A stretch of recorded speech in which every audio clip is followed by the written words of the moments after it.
Greetings, Local 2627 sisters and brothers. Today is April 2nd, the day after April Fool's Day. Hope everybody had fun. I hope everybody took advantage of you. Anyway, let me tell you a couple of things. There are two types of court appearances. One is when you're subpoenaed to go to court, and one is when you make arrangements to go to court for something like that. If you're subpoenaed for court, your agency has to let you go.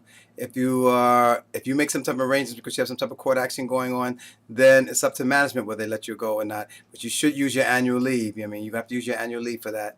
Don't try to use a sick day, because if they find out to use sick day to go to court, it's going to be a problem for you. Another thing that's come up recently, at one agency, they're asking people for documentation if they have a second job or not. Well, the reality is they can ask you that question, and more of the reality is that before you get a second job, you're supposed to notify the agency and find out if they're going to give you permission to have the second job or not.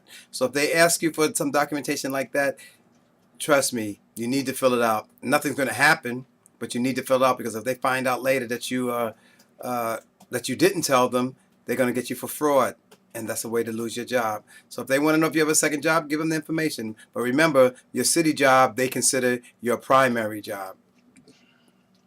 May 1st is an annual rally day, or what they call May Day.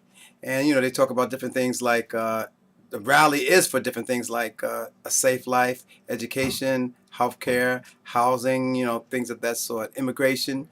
And it starts at noon at Union Square Park. It generally goes down to like 26 Federal Plaza, the march down there. But it's something that I participated in the last couple of years, and I think that it's a good thing for us to go and do, because it shows solidarity. Right now, there are no contract negotiations going on, except for negotiations for coal or Goldwater out there on Roosevelt Island. We're supposed to talk about some things with the contract, because they're closing down Roosevelt Island and giving it to Cornell University. The progress of Local 2627, DC 37 at 125 Barclay Street is running right on schedule, according to the meeting that I had last night at District Council 1707, where DC 37 held a president's meeting to inform us what the progress was. So from what they're saying is we should be back in the building by July the 1st. And basically that's about it for this week. Until next week, this is Robert Ajayi in Solidarity.